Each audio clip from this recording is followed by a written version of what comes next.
It's literally like a mile from the front door. I know, from the front door. Yeah. It's like you really started camping. I already mentioned each other. I'm like, I haven't put my friends together. Oh, yeah.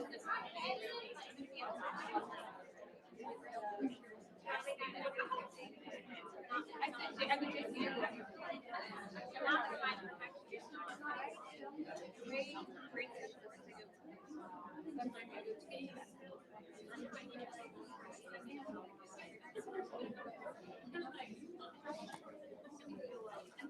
Hello, ladies.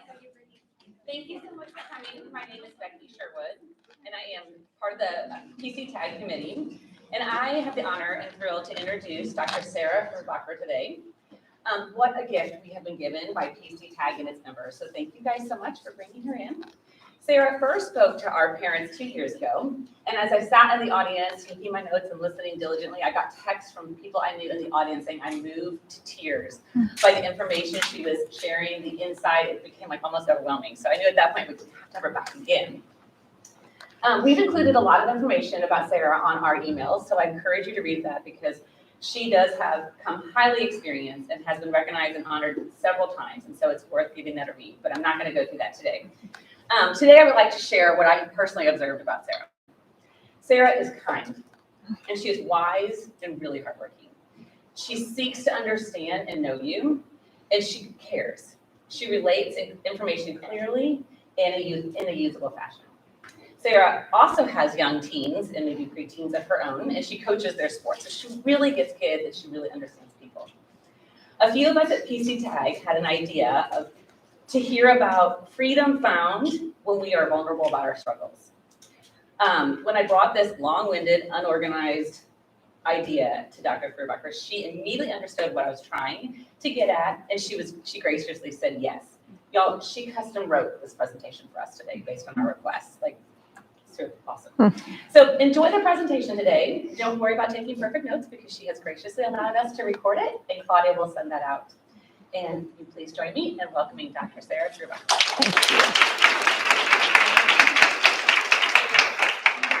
I wasn't expecting that. That makes me tear up. So thank you.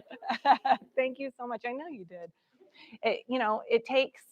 It takes a big heart to understand somebody else's big heart. And if y'all don't know it, the individuals that lead this group, that's what you've got, right? I'm sure you're aware of that already, but there are big hearts, including Becky's leading this. So thank you guys so much for having me. I missed last year because, everyone was quarantined and in their own separate corners of the world. And I will be honest when I say, and I promise you, I don't go around saying this was my favorite group ever in all of my presentations to be able to speak for, because I felt the genuineness, I felt the vulnerability, I felt the desire to be the very best parents and the very best people that you could be as role models for your children. And so when Becky approached me to come back, I thought, oh my gosh, yes, it's like a group of friends, same-hearted individuals. So thank you. I know that I have, in my head, I'm going to say I have an hour.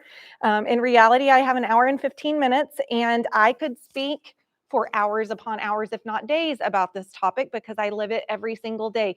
I know this is not about me and my own children, but I also believe that the more I can be honest and open about my own struggles, the more we can go, oh, okay, Sarah does this and I do this and my neighbor does this, and we all struggle with the same things, even though we walk around with a smile on our face, acting like we're doing the very best that we can, right?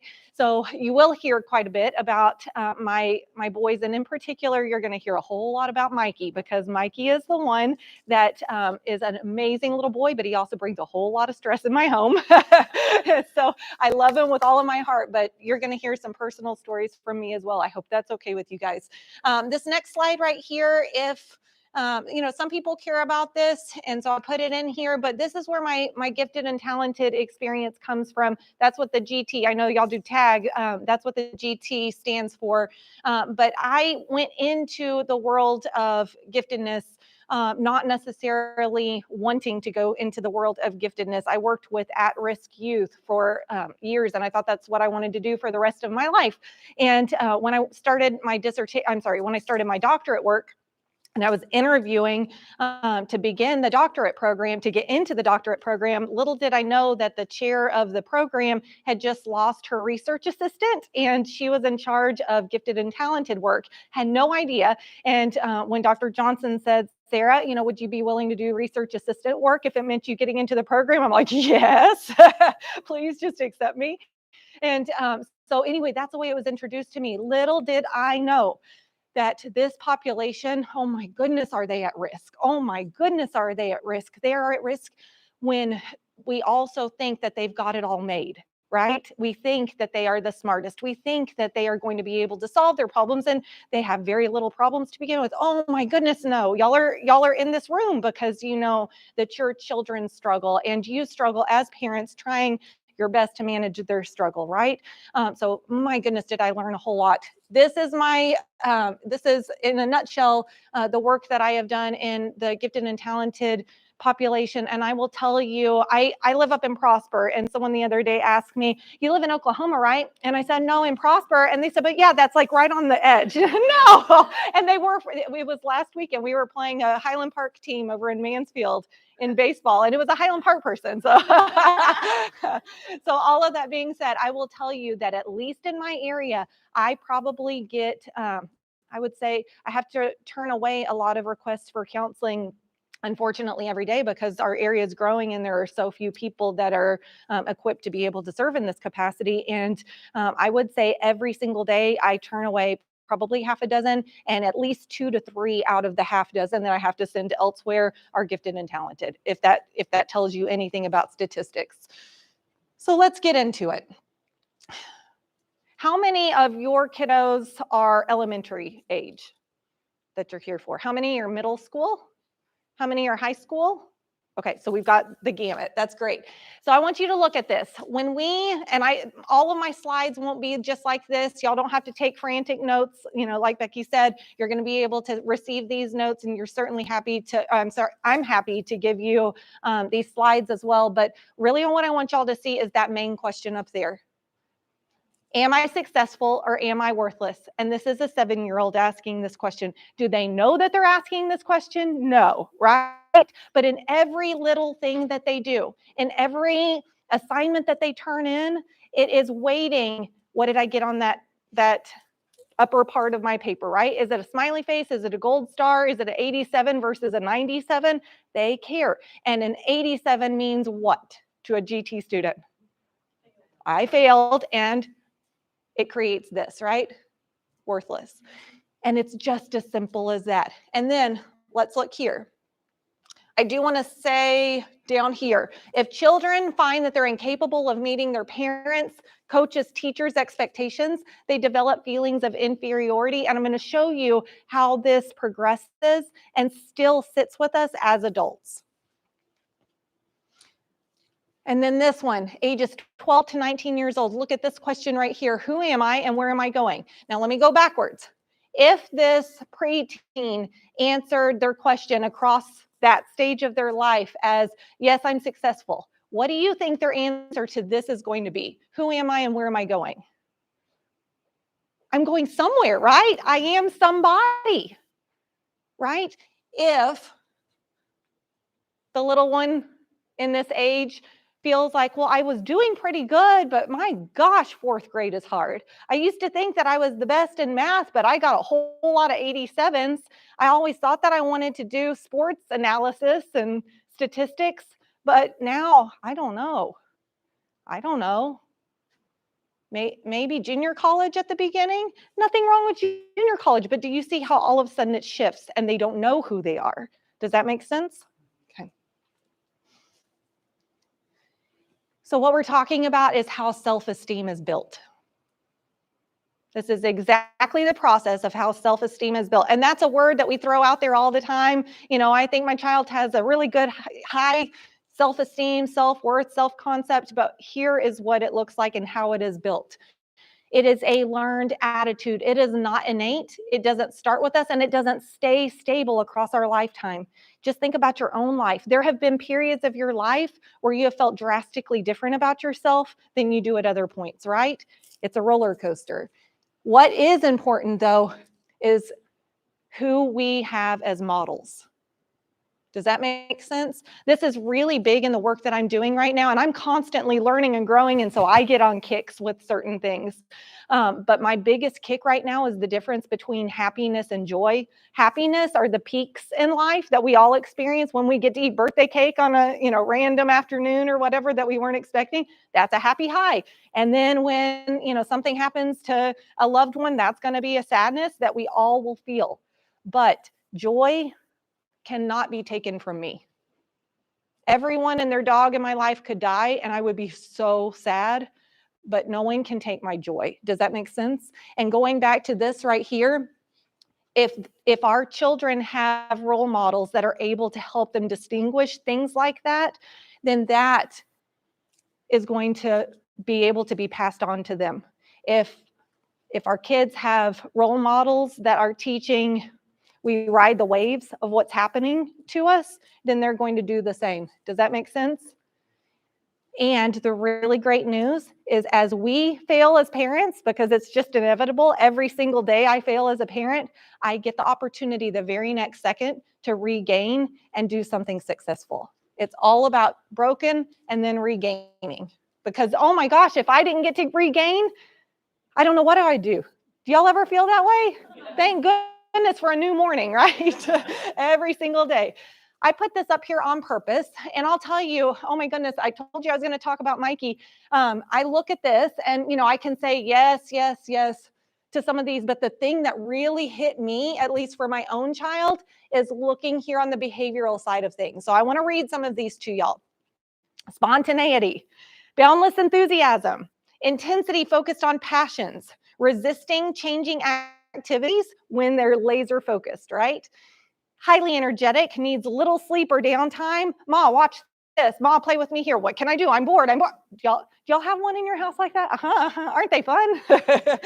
Constantly asking questions, insatiable curiosity, impulsive, eager, spirited, perseverance, strong determination, high levels of frustration, particularly when they're having difficulty meeting expectations, volatile temper, and then nonstop talking and chattering. Do y'all have anyone like that in your life? Yes? How many of y'all went at some point, they have ADHD? Right? And oftentimes they overlap. I kind of did the opposite. With my little guy, I went, oh yeah, GT, like I could see it because that was the work that I had done for so long, especially with underachieving gifted and talented students. And just recently, I'm like, no, we're talking about something else here too. There are a couple of things on there also. But this right here, if you don't have somebody around you that knows what GT looks like, what ends up happening to that child? They get in trouble a lot. They get benched, right? And then go back to the slide where I asked that question, am I successful or am I a failure? And what happens to them? The very best qualities about them all of a sudden make them a quote unquote failure. And look here, socially, and this comes from research. This is not a Sarah statement right here. This comes from research that found across thousands of individuals in this sample. Socially acceptable children tend to be described as active, outgoing, alert, self-assured, helpful, and friendly. They show interest in others. They act in pro-social ways. They're confident but not arrogant, right? We want our kids in that little realm right there. And then look at this. Unpopular children also have very distinctive characteristics, and they kind of go in two separate realms. Some are lethargic. They are not interested in others. And you look at these words right here, right? And you think depressed. And then you look at these words over here, domineering, aggressive, noisy, demanding, attention-seeking, etc. And do you see how, you're walking a tightrope with a GT child to fall into either one of those categories, right? I don't think I could walk that tightrope for very long to stay up there in the top realm. People with high self-esteem. Look at this list right here. This is who we want to raise, right? Truly, I asked myself when I was writing this, I thought, when I finish my life and I look back and I go, did I do well as a parent? What characteristics would make me feel like I did my job as a parent? And I came up with these words. This is what, when I think about overall what I would like from a child, this is what we want. I need you guys to remember this one slide right here. I won't ask you anything else. Just remember the slide because I'm going to come back to it, okay? In general, I know there are always exceptions. Highland Park has a wonderful community. Y'all know that. You live it every single day, right? You have a community that values connectedness. You have a community that values active citizens, right? You have a community that wants to be involved and doing things. You value time together through play dates and getting together. You value athleticism. You value arts. You are involved, right? Absolutely. Very, very good thing. I promise you there's no but, just period. Now, new slide. And oftentimes, we, even in this room, I'm even going to just label y'all kind of across the board the fact that you're here. You could be in this category, right? Type A personality, we have to keep it together, right? Even if we're pretty easygoing type A's.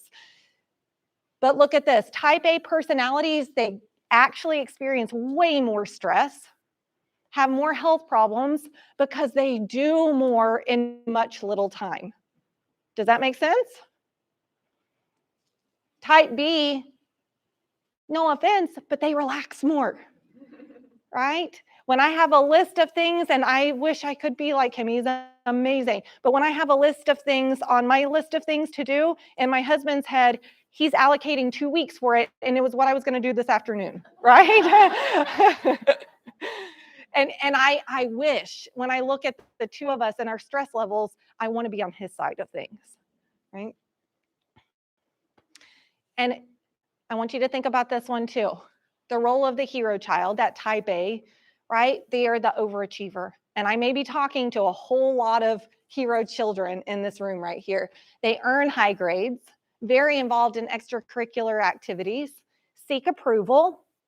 We don't get in trouble. And oh my goodness, is it a really scary thing if we do? And the private underneath the surface feeling is that we are asking that same question that our little ones asked starting around 7 years old. Am I good enough? Will I be successful here? Will they like me? Will they put an 87 or a 97 on that paper? Does that make sense? Even at 57. We as adults, and oftentimes especially as helpers, may reflect and find that we identify with this slide right here. And ladies and gentlemen, here's the thing. We all have core beliefs, every single one of us. And y'all are going to learn something that the vast majority of the people walking this planet don't know, because most people are not aware of what their core beliefs are. We only have a few set of core beliefs because most of us don't actually identify them, even though we operate out of them our entire lifetimes. And I'm going to show you how to identify yours. These core beliefs protect us from our early childhood vulnerabilities. Does that make sense? That little child at 7 years old that's asking, am I good enough? Am I going to be successful, or am I going to be worthless? They have to build some walls to be able to make sure that they don't stay vulnerable in order to be resilient. Does that make sense to everyone? So if they get too many 87s, what does that child start to shift to say and think? Well, all right, I'm going to expect 87. Who cares? I don't care about grades. Does that make sense? And that's when that wall starts to come up, and it protects that child that once really cared about academics. And now all of a sudden, fast forward 5 years, I don't care if I'm going to school. I don't care if you like me. Does that make sense to everyone? It's a slow, subtle, kind of slow burn of change that happens. But that's where we get a lot of individuals that say, I don't know what happened to my child. Right? Have y'all ever heard the analogy that I hate it because I love animals, but if you throw a frog into boiling water, the frog can easily jump out. But if you put a frog in room temperature water and then slowly turn up the heat, the frog is not aware, and that's kind of like me in my car. I do the same, but I'm not aware that I am sweating, boiling if it's just slowly increasing the heat. Same thing here. We don't aware what starts to happen to our children as it happens before our eyes, and they're not aware either. So here's what it looks like when we develop these core beliefs that we're not even aware that we or our children are developing. And think about this. It's the lens through which we see the world. It's why I may respond to something in a very different way than my sister would respond to it, despite the fact that we came from the same household. But I may have experienced something being 5 years older than her than what she experienced from our parents, or from the time period that we were growing up in, or from the different schools that we were a part of. Does that make sense? We all have different core beliefs. This is how it happens. Situations happen.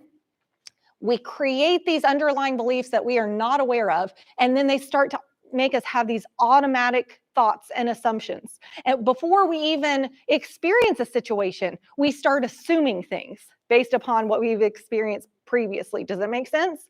And then that creates our behaviors, our emotions, and our physiological holistic response to things. My youngest, Mikey, there's a whole lot of Mikey today, sorry guys, but Mikey was starting a new basketball team just last night, and as we're pulling up, he said, "Ma," he calls me Ma. I feel like I'm like 90 years old in the country. "Ma, I feel like I have something in my tummy." And I said, "Like you're sick or butterflies?" And he said, "I think it's the insects." And I was like, okay, buddy, I think it's the insects. But his experience is because we have always coached his athletic teams except for 2 times, and they were horrific experiences. Horrible, abusive coaching experiences. And we are not coaching this basketball team.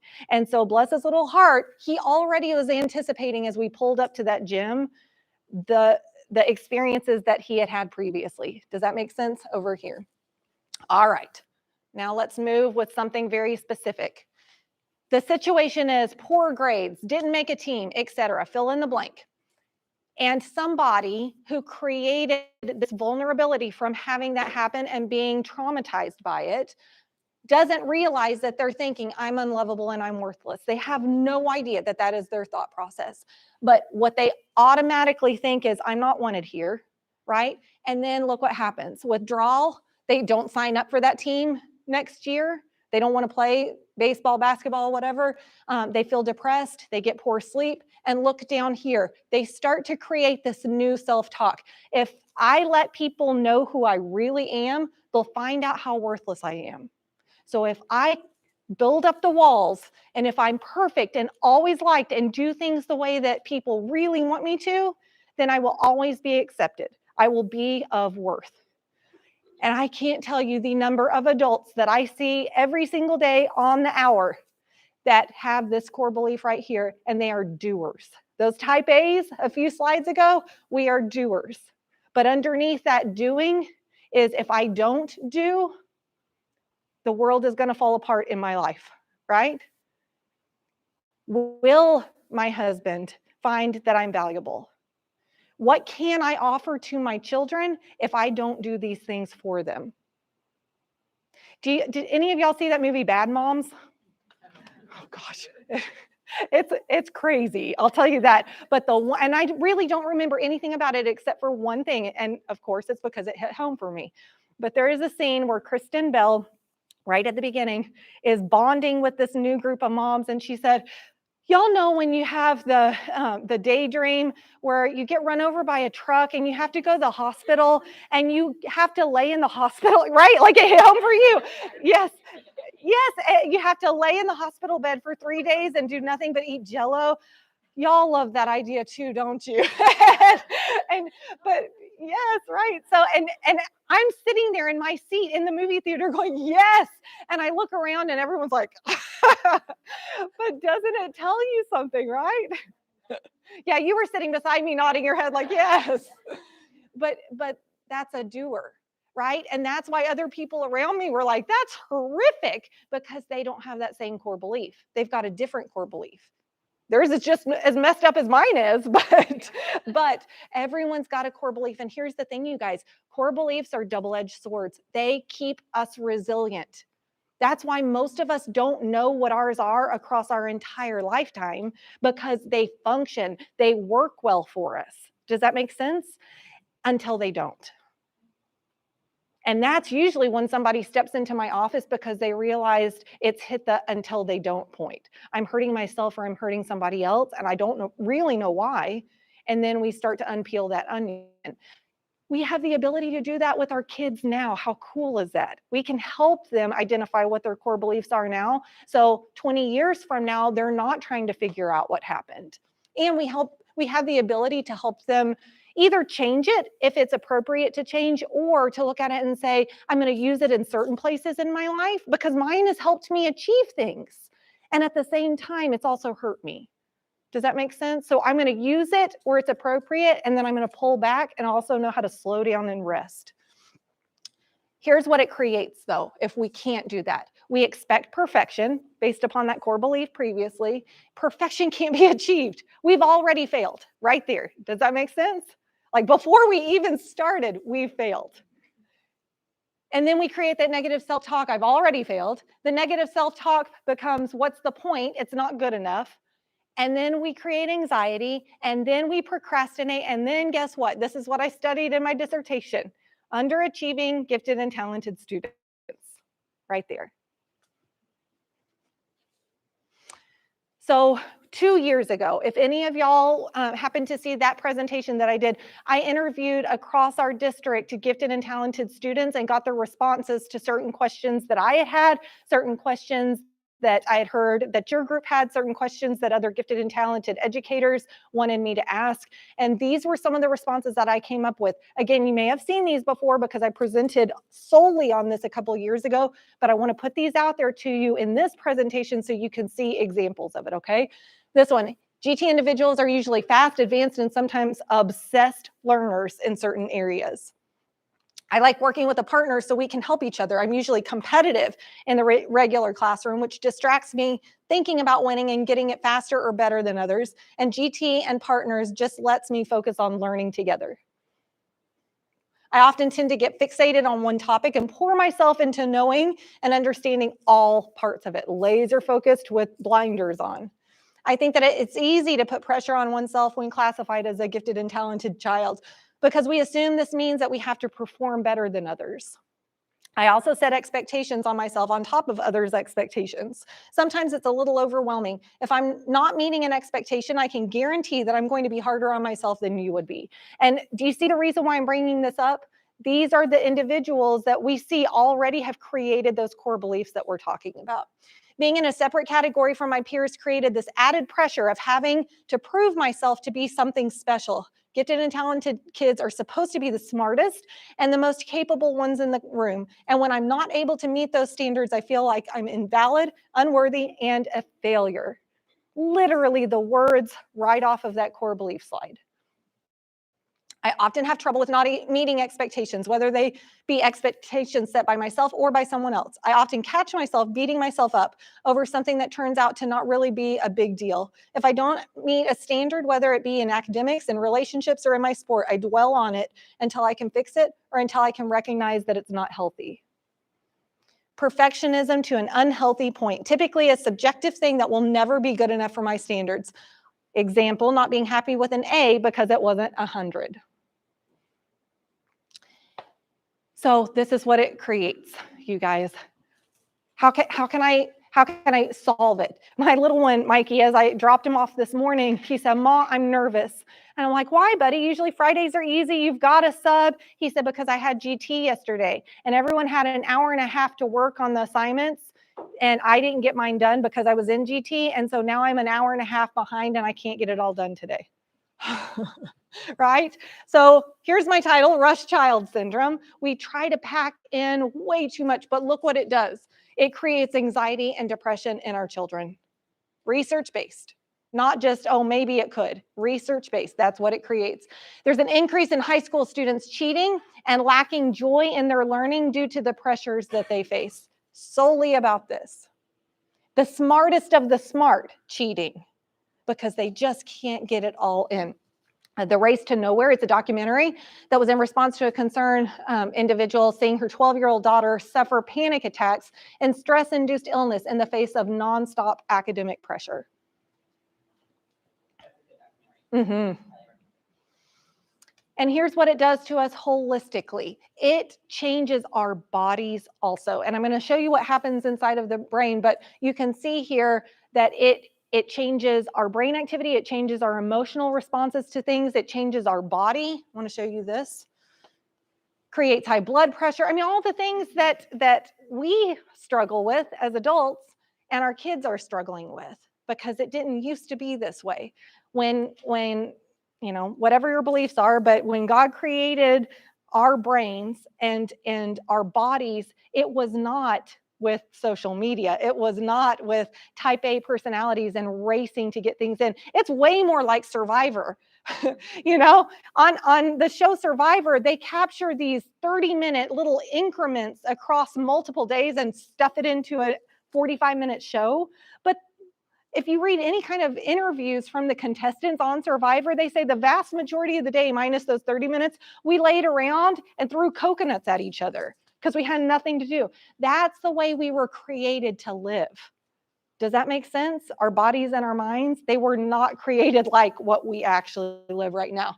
Chronic stress is what it's called. And look there, I want to tell y'all something too. Weight gain, what I'm about to show you here, and thank goodness our kids don't experience a whole lot of this, but I will tell you as adults, weight gain that is due to cortisol increase. It's this belly weight right here. Did you know that this is stress? This is not the cookies we had last night. It's not. This is when you're going, why can I not get rid of this? I work out every single day. How many crunches can I do? Nope, get more sleep, lower your stress level, and guess what? It disappears. How crazy is that? But I say that to you guys to let you know how interconnected everything is. And exhaustion. If you look here, exhaustion leads to burnout. Period. And when you think about burnout, I know you probably think about the professional that just goes too hard. Any of y'all watch Friends back in the day? I always picture Phoebe, right? Where when they have that flash forward, I guess, of the what if, and Phoebe is like a high-powered attorney or something like that, or CEO or something, and she has like multiple heart attacks in the episode. That's what I pictured. It's just somebody that just Energizer bunny that doesn't know when to stop. She just had a heart attack and she's laying in the emergency room on calls. And I think she's got like 2 phones with her. But it leads to our burnout, whether it is our actual knowledge of a burnout or our body gives out. And y'all, we're setting our kids up to be there. If you look here, I'm going to go over here. I drew this. This is not at all what your brain looks like, but this is the Sarah brain right here. And just simplistically, it's a chocolate chip cookie and it is a brain. These right here, let's say, are our brain cells. And on our brain cells, we have something that's called a synapse. Now I want to go to a different analogy. Think walkie-talkies, right? Like these are the little speakers that we can speak into or receive information out of. And just like a walkie-talkie, we can only have one point of communication happening at a time. So same thing for the brain. Our brains are only able to receive and send one type of hormone at a time. Does that make sense to everyone? The one that I just referred to is called cortisol. Nope. Cortisol is clearly blue. Cortisol. Cortisol equals adrenaline. And you've heard these terms before, but adrenaline is our fight, flight, and freeze responses. Now, here's the thing. I'm not talking necessarily punching, unless you're like Mikey, but, I'm talking about action. This is a person that does, a doer. The flight one is distraction. Have you ever thought about this word? It's still action. It's just not the action we want, the dis, right? And then freeze is inaction. That's what cortisol does to us. Now, if you think about our kids or ourselves that are living in chronic stress, what does that mean for our brains? It's like the snow globe that continuously goes, it never stops. Our brains, like what I said before, were not created to shoot off cortisol nonstop. Our brains were created to shoot off cortisol when we were in a sprint out there on the track field, or when we slam on our brakes to keep from hitting the Ferrari that just raced in front of us, right? Not that that happened to me this morning, but you know, right over there when I stopped at the bathroom at Starbucks. So our brains were only created to do this for short bursts at a time. Does that make sense to everyone? And then, like a snow globe is supposed to do, we're at that point supposed to decrease this cortisol through laying around an island and throwing coconuts at each other. And what happens at that point is we start to increase oxytocin. And because we cannot shoot these two things out at once, we have to decrease the cortisol first to be able to then shoot out the oxytocin. I want to show you something, though, very quickly. Let me back up. Let's say this is cortisol shooting. This little brain cell right here, again, very simplistic. Whoever is a doctor in here, shut up. I don't want to hear it. But simplistically, this one is in charge of our eyes. This one is in charge of our throat. This one is in charge of our foot. Get it? You see what I'm saying? And if this one is exhausted and it no longer can receive that cortisol because cortisol, too much of it becomes poison, it actually dies off, literally dies. Guess what I do the next morning? I have red eyes and I have to do red eye. Again, not that that comes from experience at all, right? This one, if it was in charge of our throat, I wake up and my throat is scratchy. Does that make sense to everyone? Because this one died off too. And they can't communicate with the rest of the brain saying, hey, you function, you function, you function. Y'all with me? Okay, so now let's go back. These are dead right here. We're sick now. And we stay home, we get rest. That's why our doctors tell us, get more rest. We're home, we're sick, we're drinking orange juice, we're getting our rest. And this starts to decrease and this starts to increase. Oxytocin is love. That's our love hormone. I didn't make that up. It's for real. That is our love hormone, and it allows us to feel love. It allows us to have safety, security, stability, acceptance, etc. And here's the thing, you guys. Once this starts to shoot off inside of our brain because the cortisol has been cleared out, how amazing is this? These are literally dead, not just sleeping or what do bears do, hibernating, not just that, they're dead. But this love inside of our brain resurrects these dead brain cells and they are able to start to live again. How cool is that, right?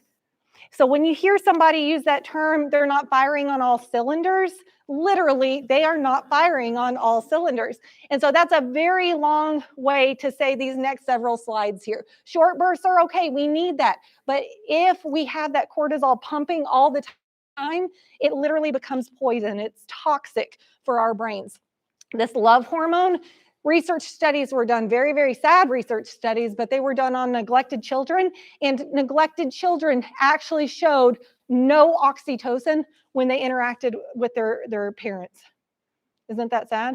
And actually, I'll tell you this, long-term child neglect or abuse cross-wired the brains so that child thought that cortisol should be the norm.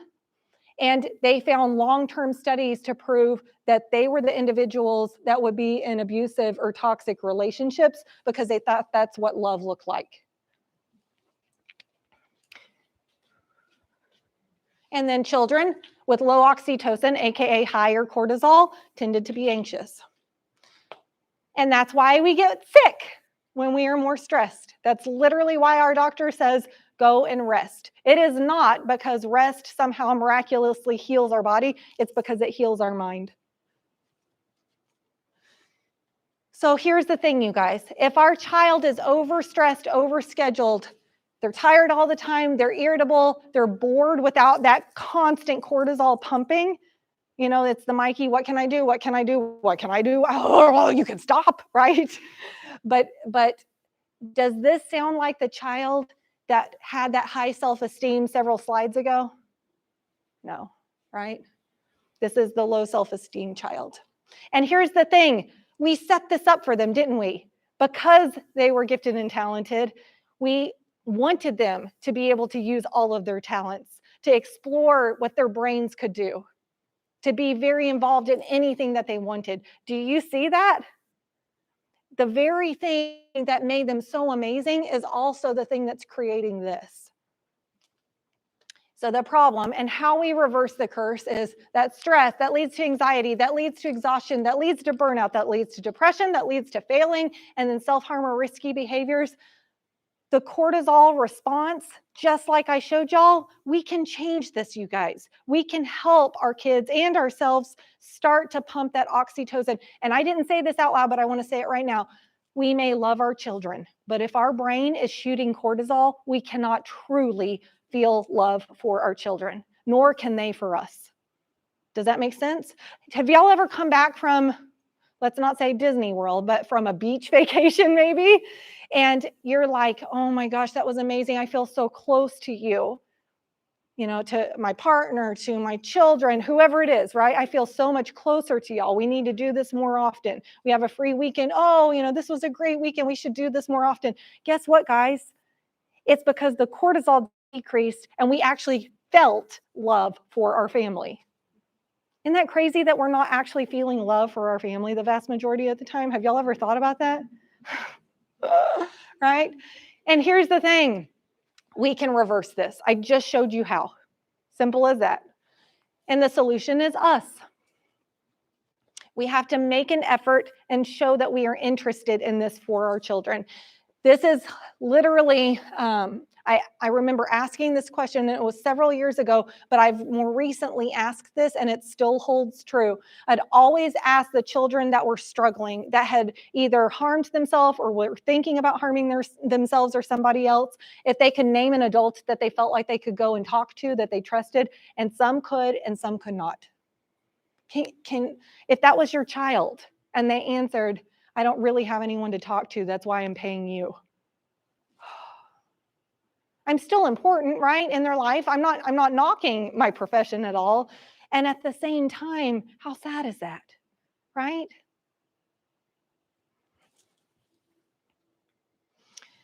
Harmful reactions to a child's stress that we all do. I was telling the ladies up here beforehand that I'm going to be vulnerable and tell y'all stories about me and my horrible parenting that happens sometimes so that you don't feel alone. But Mikey literally just about a month ago started this where I respond in some of these ways. And he has recently started to say, Ma, I need you to be counselor, Ma, not Ma. And and it floored me the first time he said that. I'll be honest, I got defensive. I was like, don't tell me how to, right? Like he called me out because counselor Ma that's standing here saying all the right things, when I'm this person at home, I'm a really good mom. When I'm mom that slips into getting frustrated, I do these things too, and he can see it. We, not just y'all, me too. When we're exhausted also, when we're at the burnout place also, we don't really understand what's happening. We don't realize how stressed we are. And so we may react to a child's low energy with criticism or yelling, telling the person, stop being lazy, work harder, try harder, figure it out, right? Although it's important to be supportive, trying to cheer a child up or reasoning with him or her probably won't help if they're feeling really low. It just won't. They don't want us to do that. Sometimes even people who are depressed don't take their condition seriously enough. And then it just continues what I showed y'all at the very beginning of this, right? We build those walls to protect that vulnerability. We don't get help. And then all of a sudden, before we know it, we're an adult trying to figure out life. So what trust means to a child, what we can build with them. Where there's distrust, children become entangled in anger, dishonesty, fear, hurt, and destructive patterns. Have y'all ever thought about this? When a child or me lies, It's for one reason, because I'm afraid. That's it. I'm afraid. There's no other reason that anybody lies. We're afraid. And so instead of looking at the lie that just happened as somebody just being mean and manipulative, if we look at it through a lens of fear, they're afraid. Do you see how we can be a very different parent in that situation? Where there's trust, children are able to navigate their way through difficult circumstances. They don't have to lie because they trust that whatever response, they may get in trouble, right? I'm not saying we say yes to everything, but they know that they don't have to be afraid. Very different situation here. And as much as I didn't like Mikey saying, Ma, don't be the Ma that you're being right now, I love that whatever I've done wrong, I actually did this right because he could tell me that. Does that make sense? It means safety and security, AKA oxytocin, right? For trust to exist, it has to be two-sided and reciprocal. It can't just be that respect was granted because we are older. We don't just automatically get a hierarchy there. Does that make sense? We have to be able to give it for us to be able to receive it too. It's an earned thing. And it's real respect. Otherwise, guess what it is? It may look like they're giving us respect, but in actuality, they're afraid. Those are two different things. Does that make sense? They can look identical, but they're two different things. So look at this. Again, this came from students. I would ask that this is they being adults, parents, that they support me by being understanding if I mess up or if I can't meet an expectation. Saying you can do it or you got this isn't always the most encouraging. It almost adds more pressure on me, making it seem like not having it is not an option. Setting realistic expectations without creating unhealthy pressure around those expectations and being understandable and empathetic if something doesn't go right is all I can ask of the people around me. Pretty insightful, right? Basically, listen to what I need and support me, not my achievement. So how do we do that? We have to do that. We can't just expect it of our children. We have to do it for ourselves too.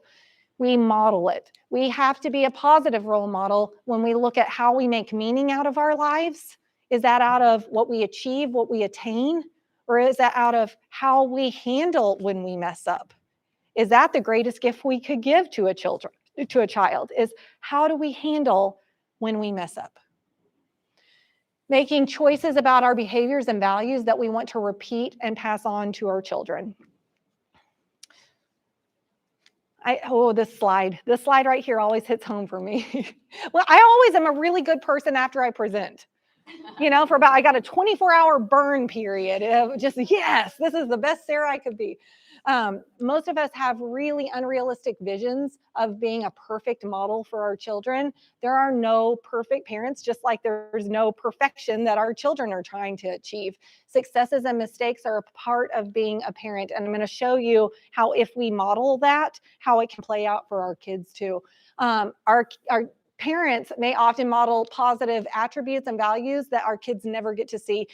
The really awesome thing, you guys, is that if you create safety in your home, then our kids, our husbands or wives, whoever lives in our household, if there's safety, if there's oxytocin, guess what happens? We give our worst. That's what happens in our home. We're free to be our worst because we know we'll be loved and accepted. And that means that our loved ones get our worst. Does that make sense? Talk about a double-edged sword there. At work, a parent may show motivation, perseverance, creativity. With friends, a parent may show sensitivity, sportsmanship, and negotiation skills. And again, this is why it hits home for me, because I can say it all here and truly mean it. And then I'm exhausted when I get home. And there's old Mikey, ma, right? And at home, a parent may show stress, irritability, and lack of patience. And the first thing out of my mouth is, Mikey, just give me a second, right? Parents who wish to train up their children in the way in which they should go must go in the way in which they would have their children go. When we look at life, stressors are unavoidable, because we don't create the stressors. They're the things that happen out in the world. They do not get created inside of us. However, stress is how we respond to these external stressors. And it helps me, honestly, to think of it differentiated like that, because in my mind, before I separated these two, I rode that wave of the world. Does that make sense? When you're able to differentiate these two things, that's where I started figuring out, wait a minute, happiness and joy are two different things.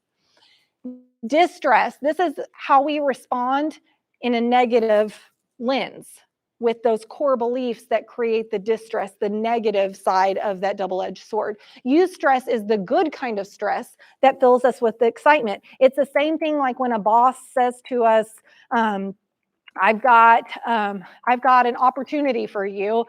You can write a grant this weekend, and it's due on Monday, and good luck with that, right? The lens that is overworked, overstressed is going to say what? You've got to be kidding me. That's not an opportunity. You're making me work this weekend. It's due on Monday. How do you write a grant that fast? There's no way, like all of the negative, right? Eustress goes, oh, okay, that's going to be a lot, but oh my gosh, this could help thousands of kids in our school district if we get this grant done. I know Becky, I know Johnny, I know all of these people that can help me with this. And sure, I'm going to burn up a weekend, but oh my gosh, what good it can do. And it can build a resume. Like, do you see those two different things there? But if we're exhausted, we cannot think this way, nor can our kids. So look at this negative self-talk to positive self-talk. I don't need to prove myself in this situation. I can stay calm. I can keep my cool. I'm the only person who can make me mad or keep me calm. Time to relax and slow things down. I can pause if I get uptight or start to notice my cues. My anger is a signal. I need to pause and relax. Nothing says I have to be confident and strong all the time. It's okay to feel unsure or confused. It's impossible to control other people and situations. The only thing that I can control is myself and how I express my feelings. It's okay to be uncertain and insecure sometimes. I don't need to be in control of everything and everybody. If people criticize me, I can survive that. Nothing says I have to be perfect. If this person's angry, I don't need to respond by also getting angry. When I get into an argument, I know what to do. I can take a pause at any time. It's nice to have the other person's love and approval, but even without it, I can still accept and like myself. And people are going to act the way they want to, not the way I want them to. Can y'all find one even that hits home? If not all, that's me, all, but even just one that hits home right now for something that you have been experiencing in life. You guys, going back to the brain right here, this is part of how we de-escalate the cortisol. Does that make sense? Just memorizing one of these helps to de-escalate that cortisol. It helps to uptick the oxytocin. And I'll tell you this too. None of y'all have asked this question. No one, in fact, has ever asked me this question when I presented. But I know that you ask it behind closed doors when it's one-on-one. I see that all the time. But if you're going, what about medication? Right? What about ADHD medication? What about anti-anxiety or antidepressant medication? Where does that fit into all of this, Sarah? I'll tell you this. I actually have a sheet that is de-escalation strategies. Some of them are positive self-talk statements. That's one of the many that I have listed out. And I have 3 questions at the bottom. And basically the very last, the first question is like, are you still feeling stressed even when trying all of these de-escalation strategies? If the answer is yes, have you actually tried these de-escalation strategies consistently when you were stressed, as well as practice them when you weren't stressed? If the answer is yes, then the last one is, do you feel so flooded and clouded in times of stress that you cannot even pull this data recall, any of the strategies, to be able to try to use them? And if the answer is, I can't do that, I'm so flooded and clouded, my brain just can't work, that's where medication will help, synthetically help to decrease the cortisol Does that make sense? And then some types of medication will also help to increase the oxytocin. Some of them don't work that way. Some just decrease the cortisol. And that's where then I encourage somebody, don't just be on a medication, be involved with counseling too, because the counseling then can help you work on those strategies to increase your skills like this. Does that make sense to everyone? Okay. All right, continued on. Understanding our core emotions. This one is huge. We have a whole lot of emotions. And when you think of our children are just flooded. And sometimes they don't even have the brain to understand what they're feeling in the moment, right? So one of the biggest things that we can do as role models and as parents and as caregivers for our little ones is help them slow down to be able to really identify what they are feeling. When you think about when you think about 3 emotions, it's just like primary colors. What were our primary colors back in kindergarten that we learned about? What colors? Red, yellow, blue, right? Same thing. You can teach your kids about this in the exact same way. Just like those 3. Is green real? I've got a green Jeep. Is that real, or is it just like imagination out there? It's real, right? Just like other emotions are real, but they are not a core emotion. Does that make sense? Certain things had to come together to make up that feeling. What are the 3 core emotions? What do y'all think? Happy, sad, and everyone always thinks anger, and it's fear. Yep, it's fear. And oftentimes it's just fear underneath anger, or it's fear and sadness underneath anger, but always you're afraid of losing something or afraid of a response, or you're sad, right? Always underneath fear. And if we can help our children to identify that. Now, in the moment, if they're so escalated with anger, they may be doing this to us. And we know that at that point, we need to back off. You feel really, really angry right now. Yes. Stomp, clap, throw something, punch something appropriate, right? That's fine. Go out for a jog. That's fine. When you come back, we'll keep on talking. And then when they come back and they're a little bit de-escalated from that cortisol, I know you feel angry, but I also know you feel really scared. You don't want to lose this person in your life. And guess what? That's when the tears start to come, right? I will show you. This is a conversation. I want to make sure I have enough time. I know it's so tiny. I was not expecting it to be this small, but this is a conversation that had just happened just a few weeks with my sister-in-law. And I'll see if I can read it to you guys. I won't read the whole thing, but basically she reached out to me, and I'll read this part.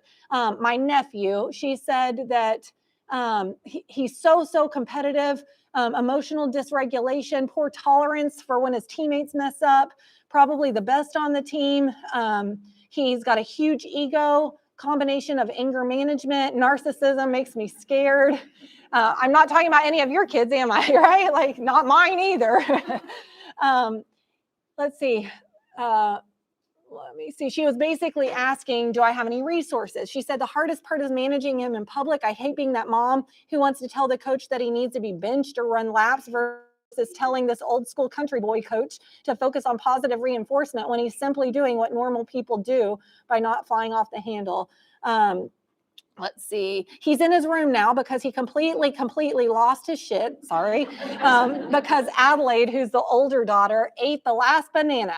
Completely red zone anger tantrum. Okay. And as this is happening, and I was at the same time, literally, this was a Saturday morning, and I was writing this on a Friday, and I was like, I'm ready for this. I know how to respond.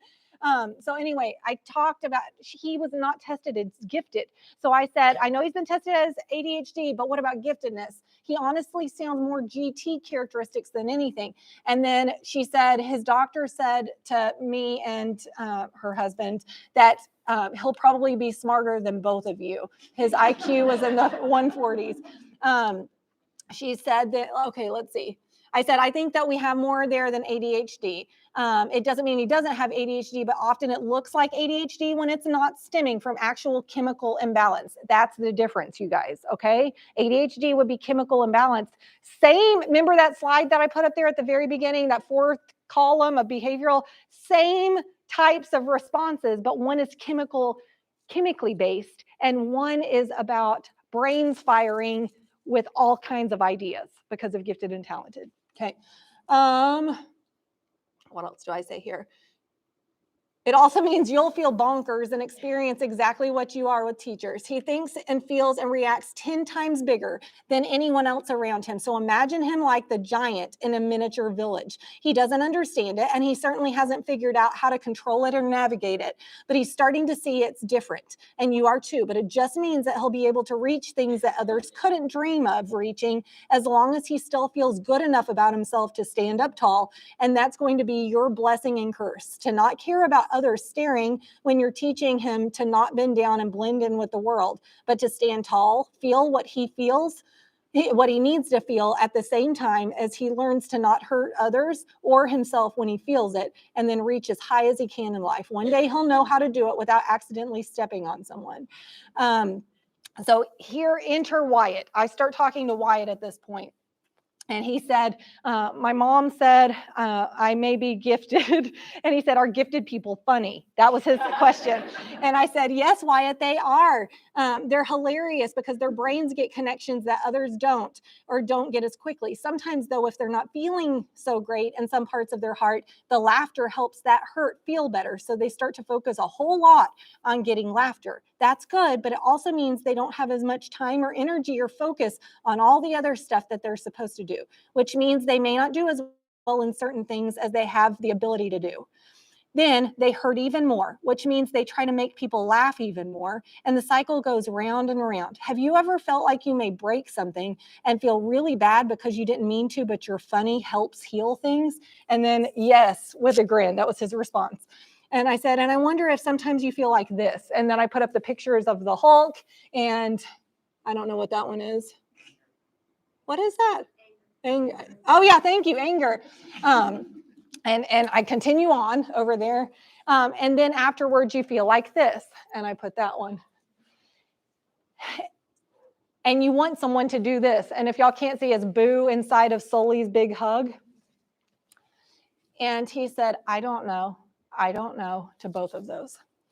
I said, Wyatt, do you remember learning about primary colors? And then I taught him about that, the primary colors. And he said, yes, why? And I said, what were they, buddy? He said, blue, red, yellow, right?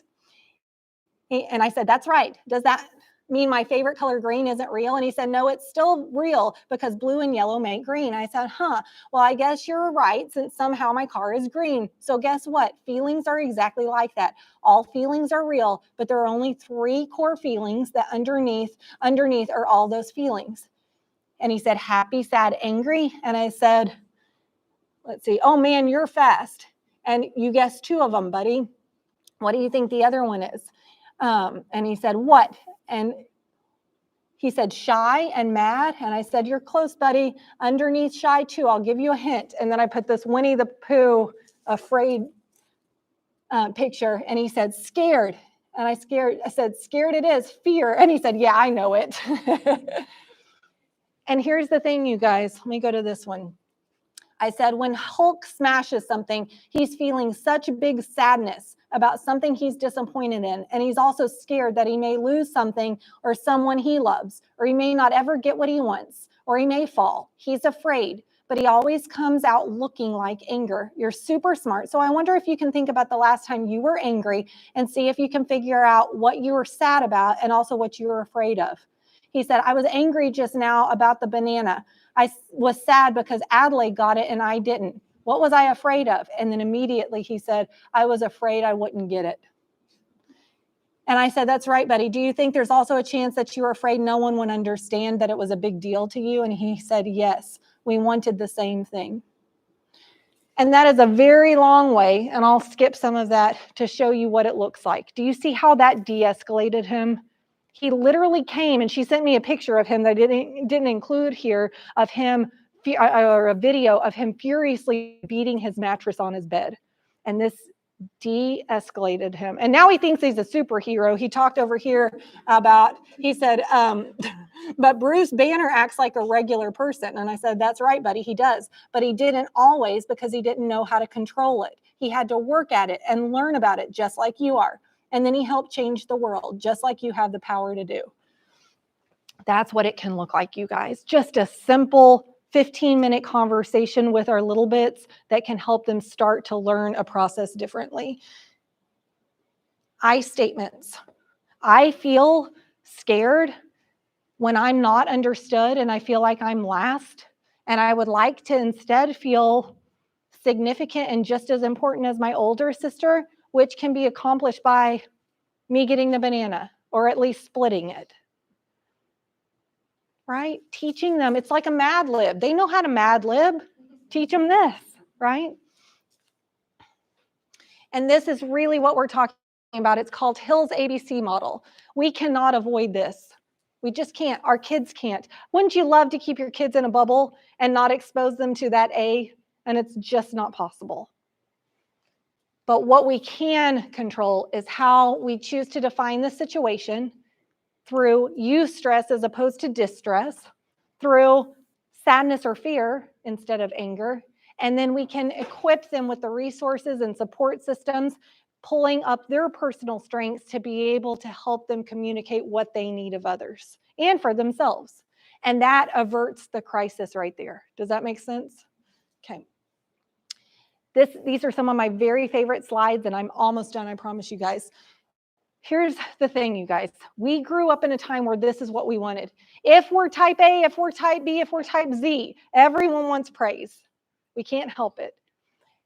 And at the same time, there is a problem with it. It focuses on perfection, and it really reinforces that core belief that we talked about way at the beginning of our time today, rather than progress and improvement. It focuses on a right or a wrong, as opposed to an outcome that's a meaningful experience. It focuses on good or bad decisions. Does that make sense? Black or white, just simple as that, rather than the decision-making process. It focuses on pride or disappointment rather than acceptance or support. It trains children to depend on constant feedback regarding what a great job they're doing. It shatters rather than builds a child's self-esteem, like what we talked about at the beginning.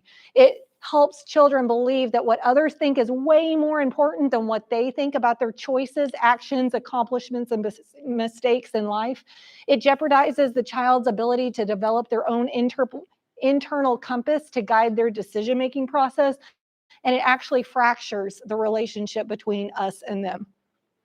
It basically says, I approve of you when you do right, as opposed to just, I approve of you, period. Instead, let's use empowerment or encouragement. This creates a way to have our children self-assess their lives, choices, attitudes, actions, behaviors, preferences, and progress. It helps our children figure out what's important to them, which will make it possible for them to create a satisfying and meaningful adult life. And it has them spending less time asking the outside world to measure their worth as a person. So what does that look like? Right here. Here's the praise one. Here's the praise side. There's the empowerment side. Praise looks like all A's, you get a big reward. I'm so proud of you. I'm glad you listened to me. I like what you did. You did it just like I told you. You're so pretty. You really know how to please me. Great, that's what I expected. Good job. You're such a good child. You did it great, so pretty. I love that drawing. You're always on time. Even just looking at this list, don't we go, yay, just looking at this list, right? This is what we wanted, and it's what we think we're doing a good job with when we give our children. We can level up, guys, okay? What do you notice about all of these? Me, me, me, me, me. It's about me, isn't it? Now let's go over here to this side. You worked hard. You deserve it. You're so proud of yourself. How do you feel about it? You figured it out for yourself. I trust your judgment. You can decide what's best. I have faith in you to learn from mistakes. I love you no matter what. Sounds like you have a plan. That's tough, but I bet you figure it out. You really made a difference. You're determined to get that done. You really worked hard on that. Thanks. That was a big help. What's that about? You. When you do play therapy, one of the rules for the counselor is that there are very few rules in the counseling room, and I'm not in charge. the child is. And I can't tell you the number of kids that have no idea what to do with that. Never been in charge of their life before. Never had no expectations outside of don't hurt me. And this is what we're doing. Those stressors we have no control over. We do have control over the stress that we feel from them, but we're going to feel that stress. It's just inevitable. That's called nervousness. That is not anxiety. Does that make sense? Nerves or nervousness is not anxiety. If we go over here on the distress side, that is created by our negative self-talk, our negative self-care, our poor boundaries, and our lack of support systems. Here's what happens. We have a negative response to the stressor, creates anxiety, too much anxiety in our brains creates depression. Then we fail at things in life because we can't get them done. Then we feel out of control, and then we're riding this roller coaster in life. Every once in a while, we feel those happies, we feel the sads, and we are completely at the whim of the world. Does that make sense? But over here, we still feel nervous. That's a normal thing. It's okay. But if we are able to have positive self-talk, positive self-care, healthy boundaries for ourselves, and know how to slow things down and have our lives in balance, and then have healthy, positive support systems in our lives, we can respond through eustress with a positive response that looks at things as opportunities for growth, that allows us to feel successful because we're not expecting perfection, that allows us to feel in control of our lives, maybe not the world around us, but our lives, that allows us to feel stability. And that is what creates this joy that I talked about that no one will ever steal from me. Does that make sense? And here's how you put it all together. This happened several years ago, and ironically, it was right around this time. So Mikey was supposed to create I hate these projects, if I'm being honest, create a pumpkin character from a book that he read. I'm like, oh man. So we go and get a pumpkin. Does anyone else feel that way? Okay. My mom did not feel that way. She was like, I'll do it for you. So his previous artistic experience was so basic. I remember when he was in pre-K and they asked all the kids, they were talking about water, and they asked all of the kids to draw a body of water that they had just learned about, lakes or rivers or streams or the ocean.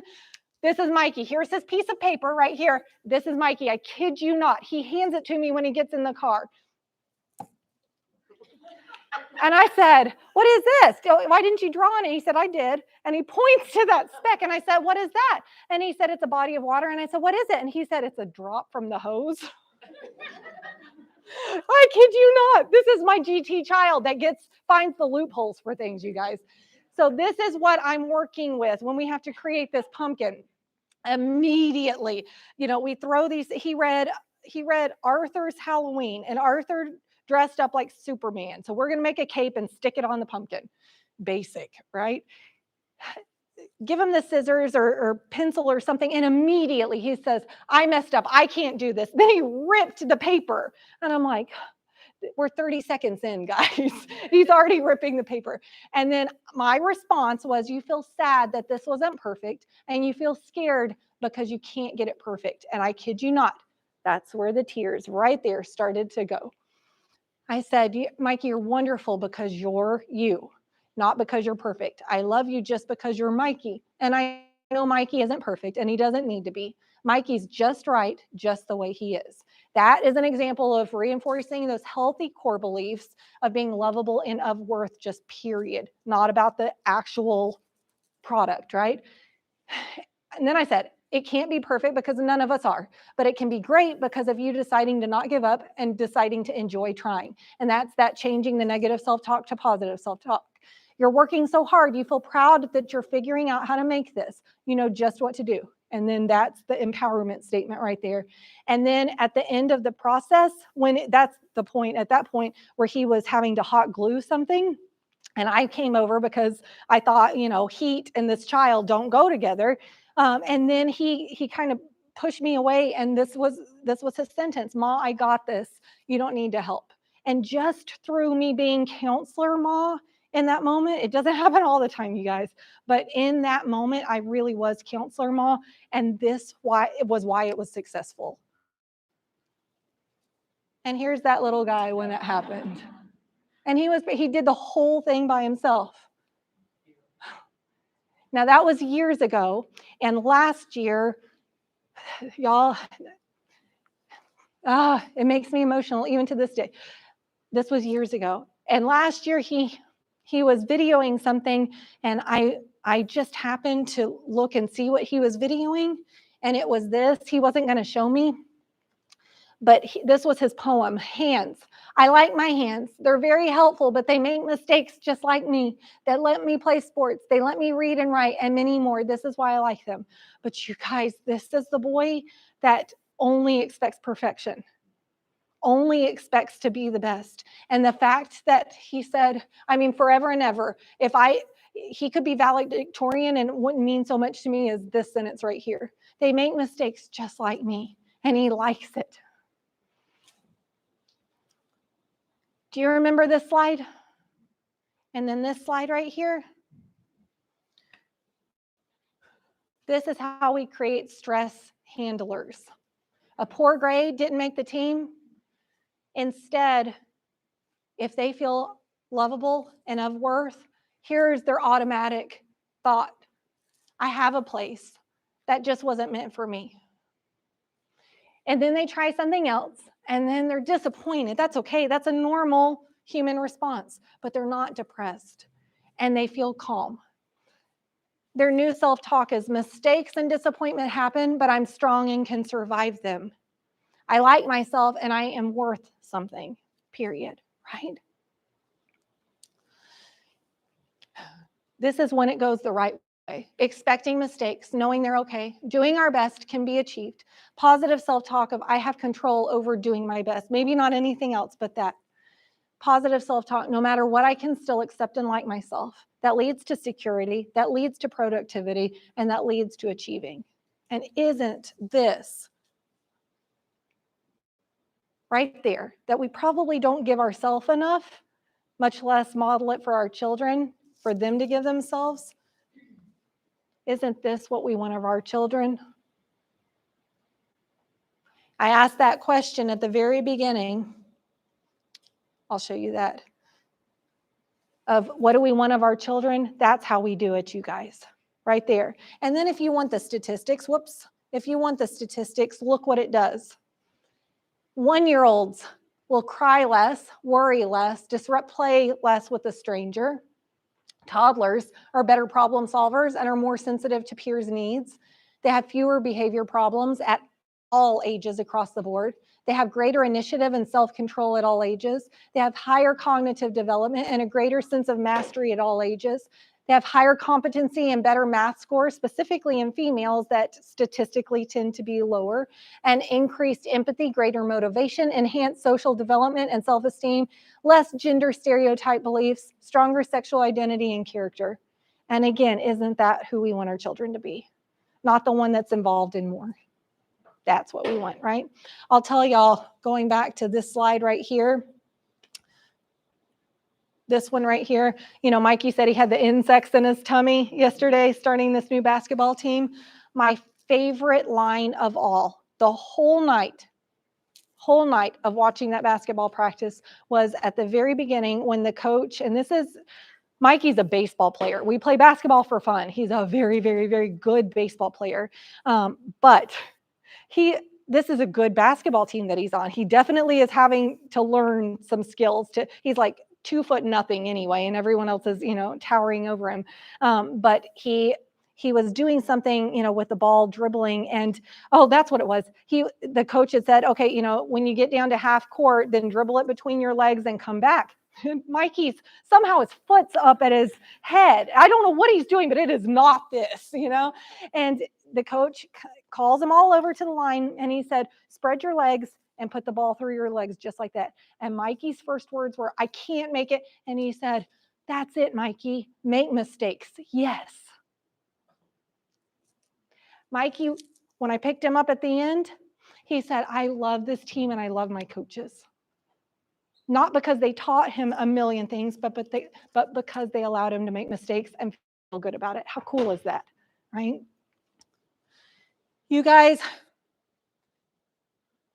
right here, this is what I hope we can all give to ourselves before we ask it of our kids.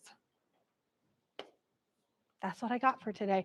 What I would like for you guys to do, because there is no way on earth that you're going to remember all of this, find one thing, just one thing that you can implement starting today. Be like me. It'll burn off. That's okay. That's why you have this available to you. Like I said, you're welcome to ask me questions or email me. You all have my card. But please, please, let's do something to be successful and put one thing that you took from today in place. I'll do the same. We'll all do it together, and we'll level ourselves up in just one way.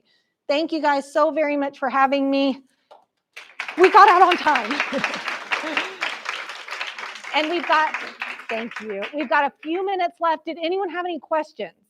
I'd be happy to answer them. And if you don't have something right now, but you wanted to ask later, you're also welcome to email me too. But any questions?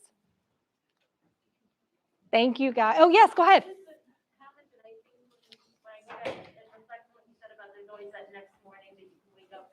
I think that's also the time when you, if you're more regulated as a parent, go back and say, I made a mistake yesterday. Yes, absolutely. And it wasn't in saying, you might have started it by making a mistake, but how I said it, or what I said, or what. Without a doubt. Yes. If we can show our children, if we can start the conversation by us owning our mistakes, then why would that be a bad thing, right? They look at mistakes as something that's just a part of normal daily life. It's not a scary thing if we readily do it. Thank you so much for saying that. Anyone else? I already know that y'all are amazing parents because you're here. Thank you so much for, and I don't say this lightly, I genuinely mean it. Thank you so much for who you are, because you are raising children and you are doing your very best to be better at raising children, because they're the ones that are going to be in control of our universe one day, probably not too far from now. You know what I mean? And with the way that things are in the universe, I am hoping that we've got a whole lot of caring individuals that are used to mistakes that are going to lead our country and our world. We need it, don't we? Thank you, guys. Thank you.